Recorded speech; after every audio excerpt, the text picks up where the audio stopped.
Bismillahirrahmanirrahim. Assalamualaikum warahmatullahi wabarakatuh.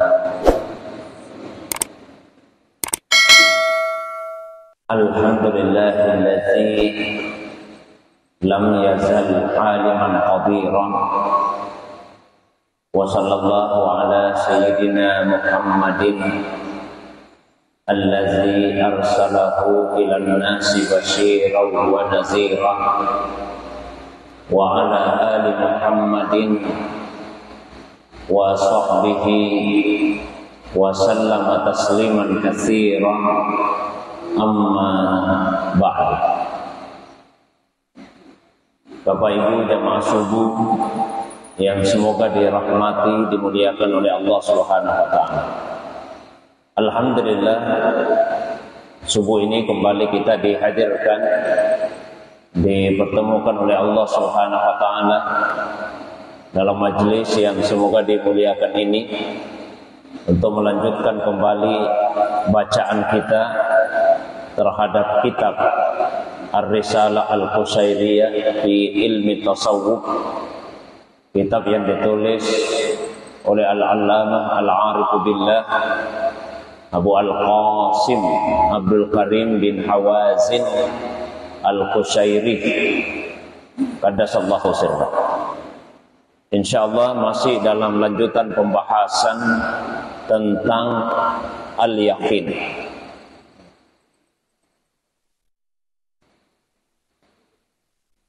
Wa qala Sahal bin Abdullah ibtida'ul yaqin al-muqasyafah, walizalika qala ba'du salaf law kusifal ghita ma isdattu yaqinan summa al-mu'ayana summa al-musyahadah.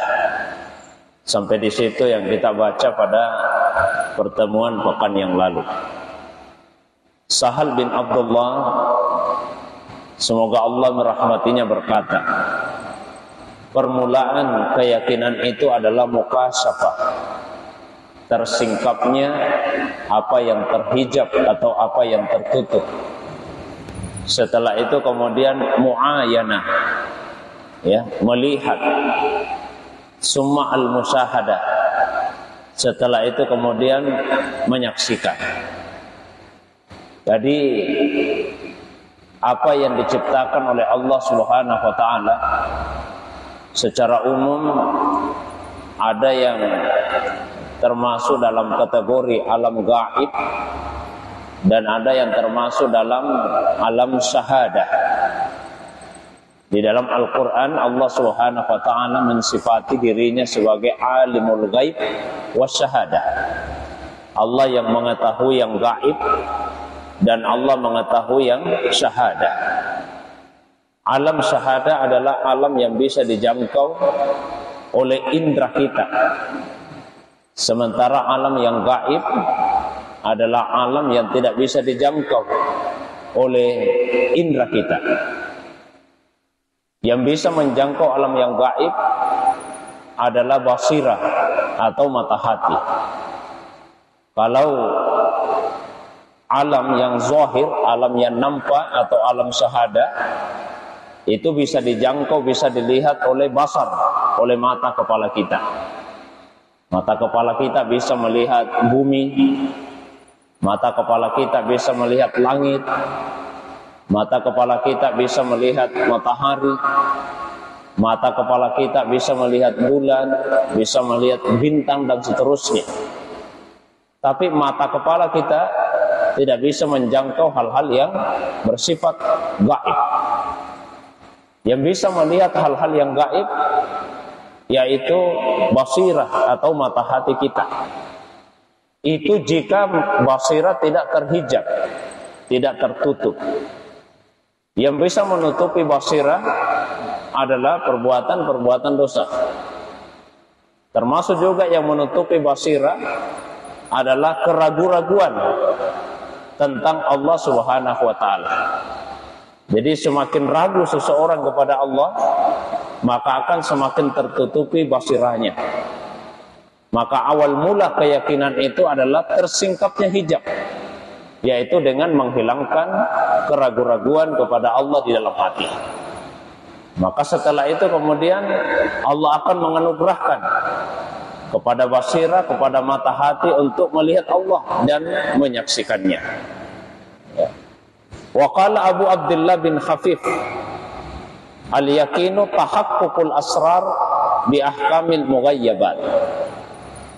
Abu Abdullah bin Khafif berkata, keyakinan itu adalah terwujudnya asrar, rahasia-rahasia dengan hukum-hukum yang gaib atau terhadap hal-hal yang gaib. Sir, sesuatu yang lembut, bahkan lebih lembut daripada ruh. Maka sir biasa disebut dengan ruhnya ruh. Sebagian ulama juga mengistilahkan bahwa sir itu adalah aklur ruh, akalnya ruh. Jadi kalau jasad kita ini punya akal, maka ruh juga punya akal. Itulah yang disebut dengan sir. Ya. Sir juga disifati sebagai ruh dari ruh itu. Ya. Sir inilah yang menjadi tempat untuk musyahadah, untuk menyaksikan hal-hal yang gaib termasuk Allah Subhanahu wa ta'ala. Karena masing-masing yang ada di dalam diri kita ada fungsinya. Ya. Misalnya saja Allah Subhanahu wa ta'ala menganugerahkan kepada manusia itu hati atau qalbu.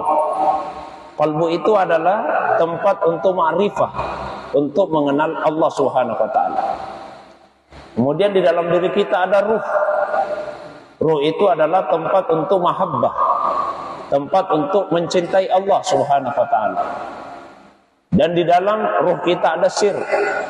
Sir itu adalah tempat untuk musyahadah, tempat untuk menyaksikan keagungan dan keindahan Allah Subhanahu wa ta'ala. Wa qala Abu Bakar bin Thahir, kemudian Abu Bakar bin Thahir berkata, al-ilmu bi mu'aradatis sukuk wal yaqinu la syakka fihi. Wa qad asyara bidzalika ila al-ilmi al-kasbi wa ma yajri majral badihi. Wa kadzalika ulumul qaum fil ibtida amrun kasbi wal fil intiha amrun badihi. Abu Bakar bin Thahir, semoga Allah merahmatinya, berkata, ilmu itu adalah untuk menghilangkan keraguan. Jadi ilmu menghilangkan keraguan. Sementara keyakinan tidak ada keraguan sama sekali. Jadi beliau ingin menjelaskan perbedaan antara ilmu dengan keyakinan. Kalau ilmu ya, diawali dari syak, adanya keraguan, datanglah ilmu, maka kemudian ilmu tersebut menghilangkan keraguan-raguan itu. Sementara keyakinan memang tidak pernah mengalami syak, tidak pernah mengalami keraguan sejak awal. Ya, maka keyakinan itu lebih di atas daripada ilmu. Ilmu itu berdasarkan dalil, sementara keyakinan tidak lagi membutuhkan sebuah dalil. Ya. Sementara dalil itu sendiri terkadang menunjukkan kepada madlul apa yang ditunjuk, terkadang pula tidak.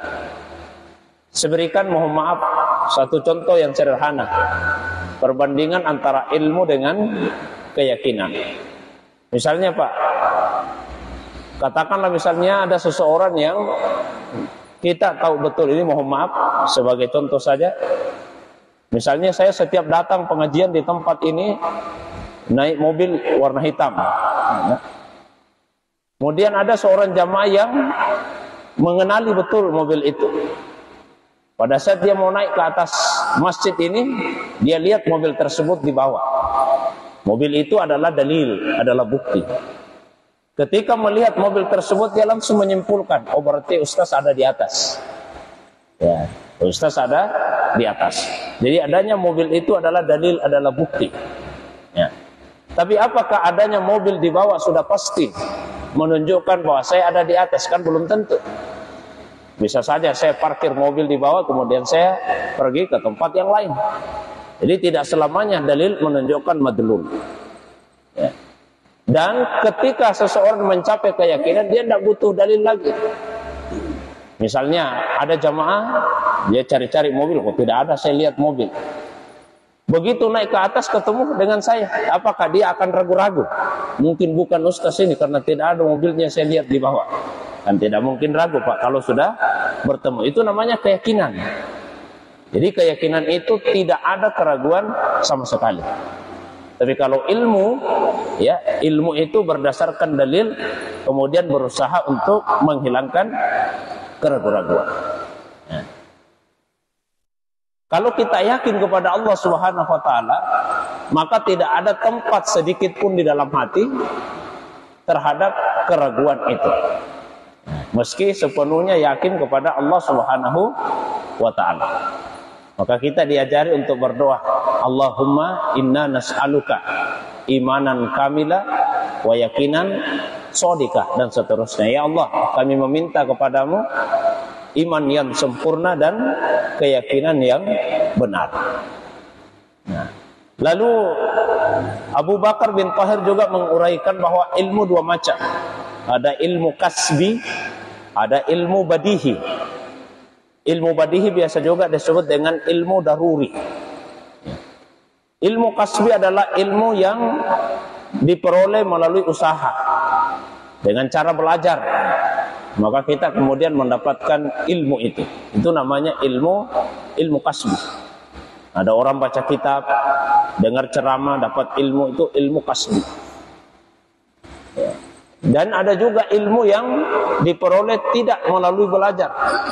Dia bersifat daruri, bersifat badihi. Biasa juga diistilahkan dengan ilmu ladunni.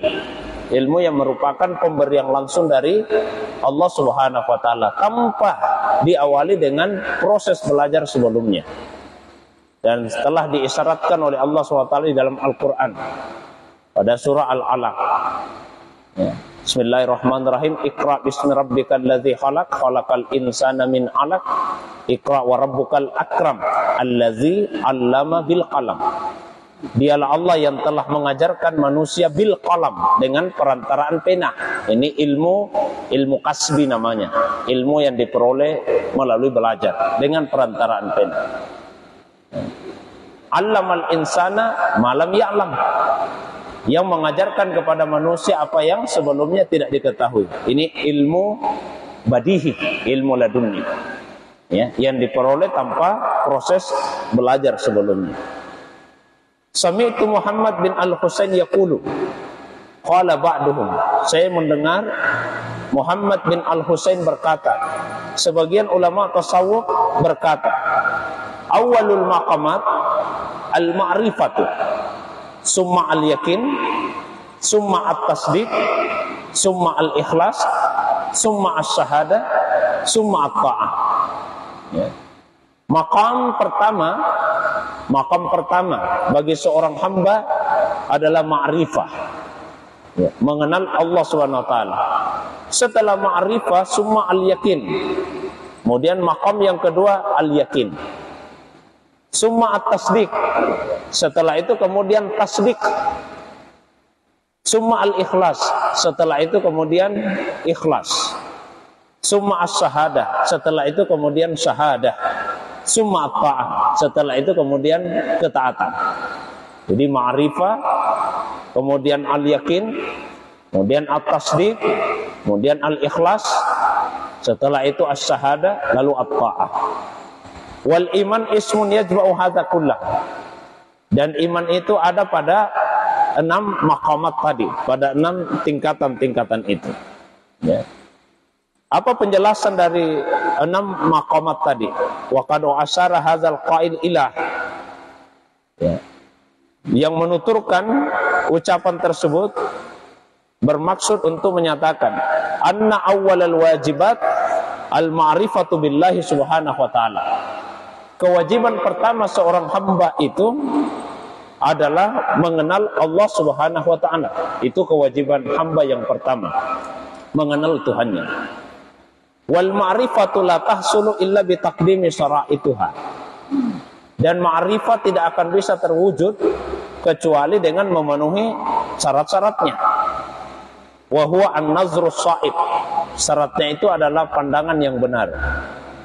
Summa idza tawalatil adillah wa hasulal bayan shara bitawalil anwar wa husulil istifsar kal mustaghni an ta'ammulil burhan. Maka ketika dalil-dalil itu berkelanjutan terus menerus, semakin jelas, semakin nyata, dan cahaya dari Allah subhanahu wa ta'ala terus menerus mendatanginya, maka pada akhirnya dia tidak butuh lagi kepada dalil, kepada bukti. Itulah artinya dia telah naik kepada makam yang kedua, yaitu keyakinan. Yang pertama sekali yang wajib diketahui tentang Allah adalah adanya.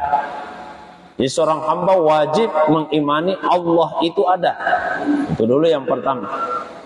Ya. Dan asal muasal orang dianggap beragama itu kalau dia mengenal adanya Allah. Kalau orang tidak mengimani adanya Allah, maka dia bukan orang yang beragama. Tapi tidak cukup hanya mengenali adanya Allah. Yang berikutnya dia harus mengenali keesaannya Allah. Ada manusia yang mengimani adanya Allah, tapi dia tidak mengimani keesaannya Allah. Ya. Dia beranggapan bahwa Tuhan itu lebih dari satu. Berarti dia tidak mengenal Allah Subhanahu wa taala dengan baik. Jadi kenalilah Allah, mengenal adanya, mengenal keesaannya. Ya. Dan kemudian mengenali sifat-sifat dan nama-nama Allah Subhanahu wa taala yang lainnya.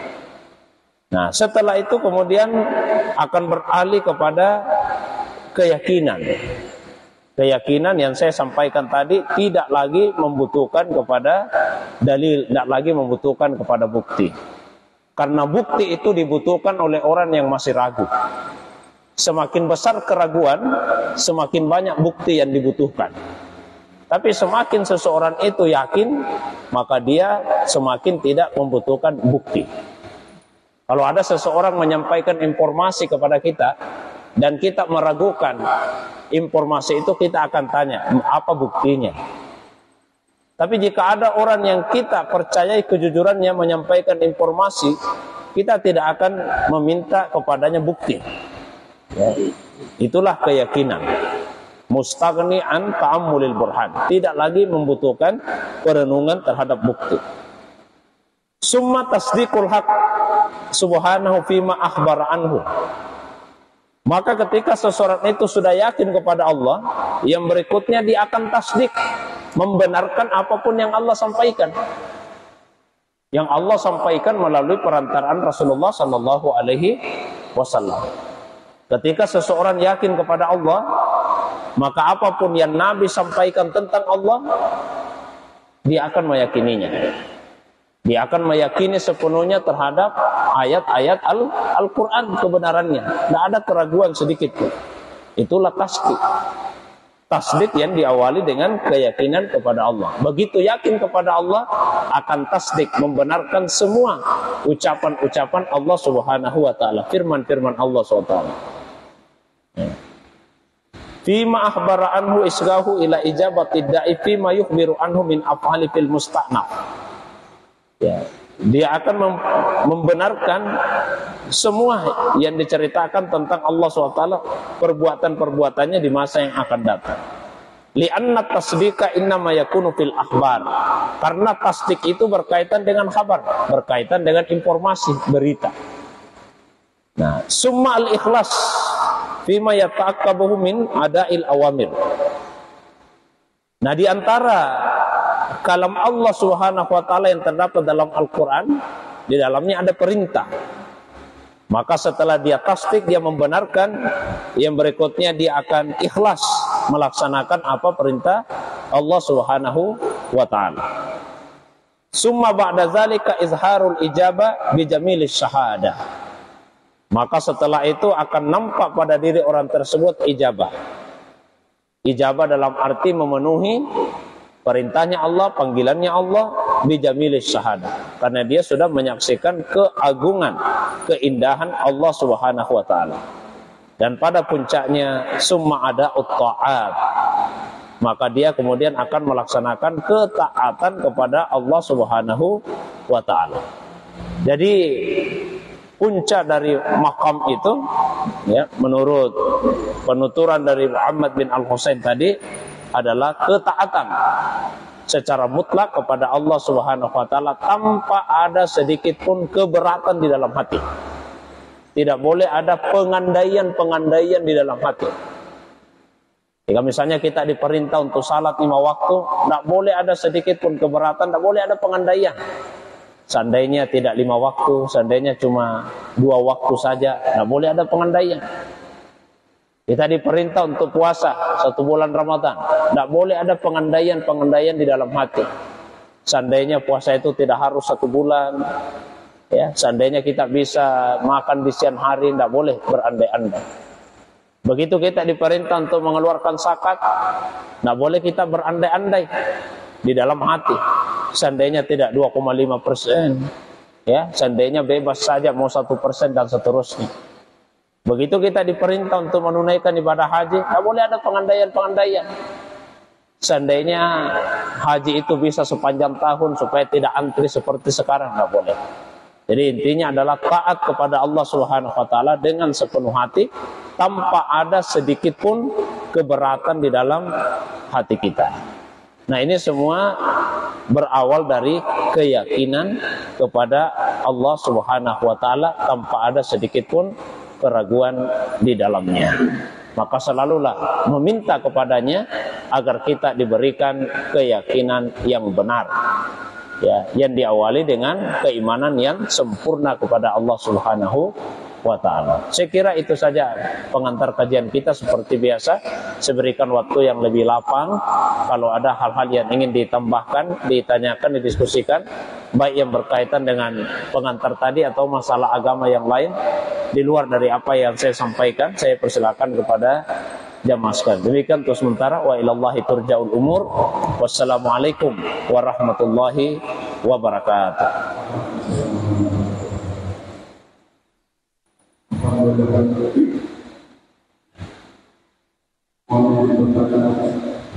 Ya, silakan.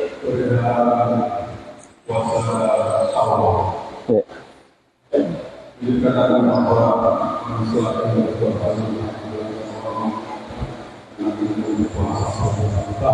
Ya.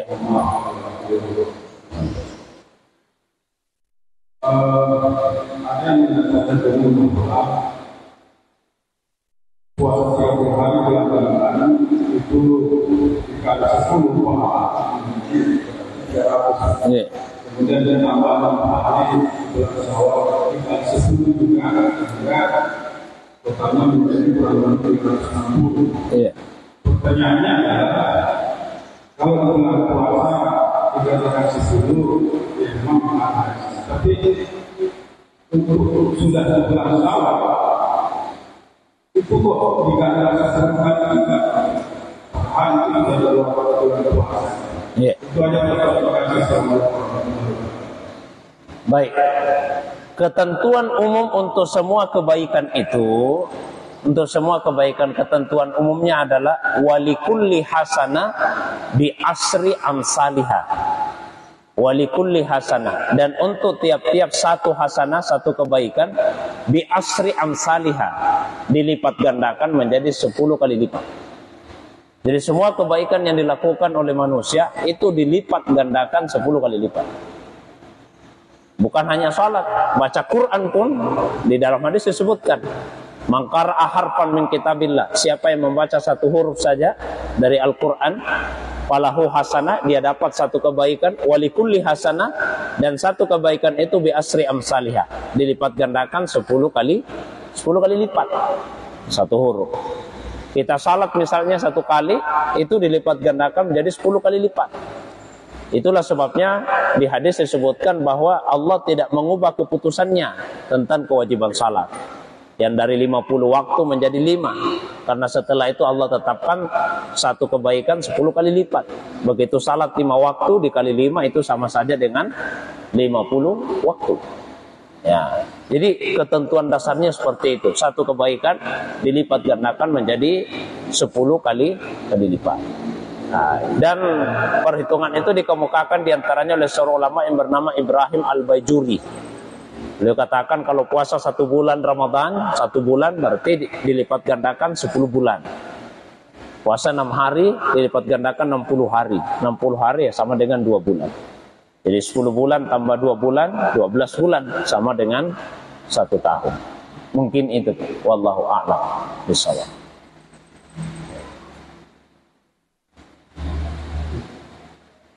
Silakan. Ada 2 pertanyaan. Yang pertama itu misalnya kita bekerja dan digaji. Nah, namun dalam pekerjaan itu atasan tidak memberikan tugas kepada kita. Jadi istilahnya yang sebelumnya tidak bekerja tapi kita tidak. Nah, itu bagaimana? Jadi bukan yang kita yang dari pekerjaan, tapi memang dari atasan tidak ada tugas seperti itu. Kemudian yang kedua, kebetulan saya hobi berenang. Nah, bagaimana kita berpakaian ya dalam khususnya muslim? Karena saya coba mencari tahun di dunia yang banyak itu hanya untuk muslimah gitu ya. Karena untuk ikhwan tidak ada. Jadi biasanya kan pakai kain ketat, celananya yang masih 2 bentuk itu bagaimana hukumnya. Kalau kita berpuasa harus berenang juga. Baik. Itu pertanyaan yang pertama, itu tergantung kepada akadnya, kesepakatannya, kontraknya. Jadi kalau misalnya sejak awal atasan itu kontrak dengan karyawannya, kesepakatannya pokoknya setiap bulan gajimu sekian. Terlepas apapun pekerjaanmu, mau banyak mau sedikit atau tidak ada pekerjaanmu, gajimu sekian. Jadi tidak ada masalah, tergantung akadnya saja. Ya, karena ada yang akadnya seperti itu, tidak berdasarkan kepada pekerjaan. Pokoknya sudah jelas itu bahwa setiap bulan gajinya sekian. Ya, mungkin ada juga yang menentukan pekerjaan minimalnya. Katakanlah misalnya sudah ditentukan, contoh saja ya, misalnya guru, pokoknya 1 minggu 24 jam mengajarnya. Biar lebih daripada itu tetap gajinya sama saja. Ya. Jadi itu sesuai dengan dikembalikan kepada kontrak, kesepakatan. Kalau dari istilah agama, akadnya seperti apa. Ya, kalau misalnya 1 bulan itu atasan tidak memberikan tugas apa-apa, tapi memang sejak awal kesepakatannya pokoknya setiap bulan gajimu sekian, meskipun tidak ada pekerjaan, tidak ada masalah. Itu boleh. Yang kedua, perintah untuk menutup aurat itu berlaku bukan hanya bagi perempuan, laki-laki juga. Cuma kan kadang-kadang ketika disebut menutup aurat, asosiasi pemikiran itu hanya kepada perempuan. Bukannya perempuan, laki-laki juga. Perintah untuk berpakaian sesuai tuntunan agama itu berlaku bukan hanya bagi perempuan, tapi juga bagi laki-laki. Perintahnya sama-sama diperintahkan untuk berpakaian sesuai dengan ketentuan agama. Yang paling nomor 1, wajib menutupi aurat, meskipun ukuran auratnya beda, tapi sama-sama wajib menutup aurat, hanya ukuran auratnya berbeda. Ya, kalau perempuan ukuran auratnya seluruh tubuh kecuali wajah dan kedua telapak tangan. Itu bagi perempuan. Ya, meskipun ada sebagian ulama yang berbeda. Ada yang menetapkan lebih daripada itu, bahwa wajah pun termasuk aurat, maka dia tutupi wajahnya. Tadi pendapat yang diikuti oleh mayoritas ulama kita seluruh tubuh kecuali wajahnya dan telapak tangannya. Nah, untuk laki-laki disepakati bahwa aurat untuk bagian atas itu adalah pusarnya, mulai dari pusar itu aurat. Tapi ke bawahnya itu ada perbedaan. Ada yang mengatakan sampai lutut, ada yang tidak memasukkan paha dalam kategori aurat. Ya, itu perbedaannya pada paha ini aurat atau bukan. Bagi yang menyatakan bukan aurat, ada kisahnya. Jadi suatu waktu Rasulullah SAW duduk. Kemudian pada saat itu paha beliau tersingkap, terlihat. Datang Abu Bakar As-Siddiq. Nabi tidak mengubah posisi duduknya, tetap saja seperti itu. Tidak lama kemudian datang lagi Umar bin Khattab. Nabi tidak ubah posisi duduknya, tetap begitu. Tidak lama kemudian datang Utsman bin Affan. Begitu Utsman bin Affan datang, Nabi tutupi pahanya. Nah, Aisyah radhiyallahu anha yang melihat itu kemudian bertanya kepada Nabi SAW, "Ya Rasulullah, mengapa ketika Utsman bin Affan datang, Anda langsung tutupi paha, sementara ketika Abu Bakar, Umar kok tidak?" Maka kata Rasulullah SAW, "Bagaimana mungkin saya tidak akan merasa malu kepada Utsman bin Affan, yang malaikat pun merasa malu kepadanya. Karena Utsman itu adalah orang yang sangat pemalu. Maka malaikat pun merasa malu kepadanya. Saya juga malu kepada Utsman bin Affan." Ya, tapi yang berkaitan dengan pertanyaan tadi, ketika Rasulullah tidak menutup pahanya ketika datang Abu Bakar, datang Umar, itu dipahami sebagian ulama berarti menunjukkan bahwa paha itu tidak termasuk aurat. Tapi kalau ingin hati-hati maka ambillah pendapat bahwa aurat dari pusar sampai ke lutut, itu yang lebih hati-hati. Jadi kalau misalnya memakai pakaian renang, meskipun hanya celana saja, nggak pakai baju, pakai celana saja, ya, tapi yang jelas tertutupi antara pusar sampai lutut, maka itu artinya sudah menutupi aurat. Nah, itu yang kedua. Wallahu a'lam bishawab. Silakan. Apa ya? Kenapa puasa? Berenang pada saat puasa? Tidak ada masalah, boleh. Menyiram kepala ketika puasa boleh. Nabi kadang-kadang kalau kepanasan, beliau siram kepalanya. Jadi kalau ada yang berenang meskipun dia puasa itu boleh. Dan tidak membatalkan, memakruhkan pun tidak.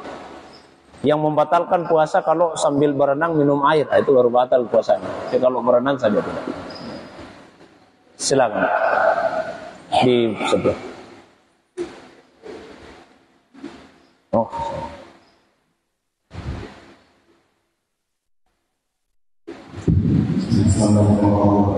Waalaikumsalam. Ya.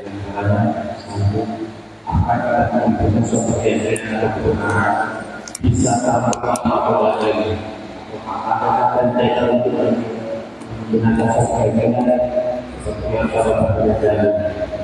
kedua, soal musik. Musik. Sekarang ini yang musik banyak sekali. Tidak ada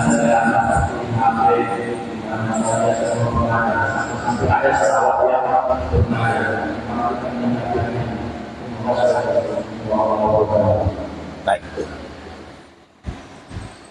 Oke, yang pertama tadi masalah apa tadi? Keyakinan ya, tanpa dalil. Baik. Saya sudah jelaskan tadi. Bedanya ilmu dengan yakin. Kalau ilmu itu didasari oleh dalil, itu ilmu. Tapi kalau yakin, dia tidak membutuhkan dalil, tanpa dalil pun. Ya.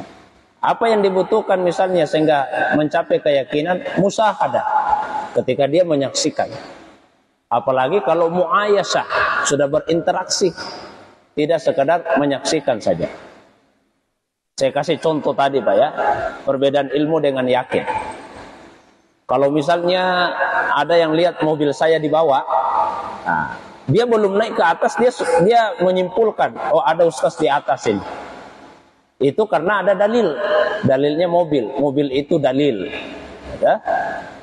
Tapi kalau misalnya ada seseorang yang langsung naik, dia tidak lihat-lihat mobil Pak, langsung naik.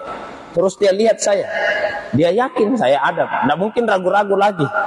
Meskipun dia tidak lihat mobil itu di bawah, dia tidak butuh bukti. Apalagi kalau muayasah. Muayasah artinya sudah cerita-cerita. Kan tidak mungkin lagi ada keraguan di dalamnya.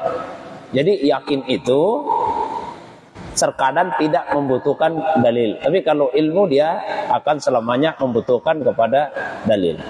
Supaya bisa yakin, dia dengan musyahadah, dengan menyaksikan. Kalau hal-hal yang gaib, musyahadahnya tentu dengan basirah, dengan mata hati, bukan dengan basar, bukan dengan mata kepala. Saya pernah ceritakan kisah tentang Imam Fakhruddin Ar-Razi yang berjalan diiringi oleh murid-muridnya, dan murid-muridnya meminta supaya orang-orang yang ada di pinggir jalan itu pindah. Sampai ada seorang orang tua yang tidak mau pindah, malah bertanya, kenapa saya disuruh pindah? Ini ada ulama besar yang mau lewat. Siapa? Imam Fakhruddin Ar-Razi. Apa kehebatannya? Dia punya 1000 dalil tentang adanya Allah. Karena dia punya 1000 dalil, maka dia punya ilmu tentang Allah. Kata orang tua tadi, kalau begitu dia tidak hebat. Sampai di telinganya Imam Fakhruddin Ar-Razi. Ditanyalah orang tua itu, kenapa Anda mengatakan saya tidak hebat, padahal saya punya 1000 bukti tentang Allah? Maka kata orang tua itu, seandainya Anda tidak punya 1000 keraguan, maka Anda tidak butuh 1000 bukti. Karena bukti itu dibutuhkan oleh orang yang ragu. Ya, maka ilmu itu untuk menghilangkan keraguan. Tapi kalau yakin, la syakka fihi, memang sejak awal tidak ada keraguan pada dirinya. Itu bedanya. Kemudian yang berikutnya tentang musik. Ya, musik itu ada yang sifatnya vokal saja, ada yang instrumental pakai alat. Ya, jadi musik bukan hanya yang pakai instrumen, pakai alat, tapi juga musik yang vokal semata-mata.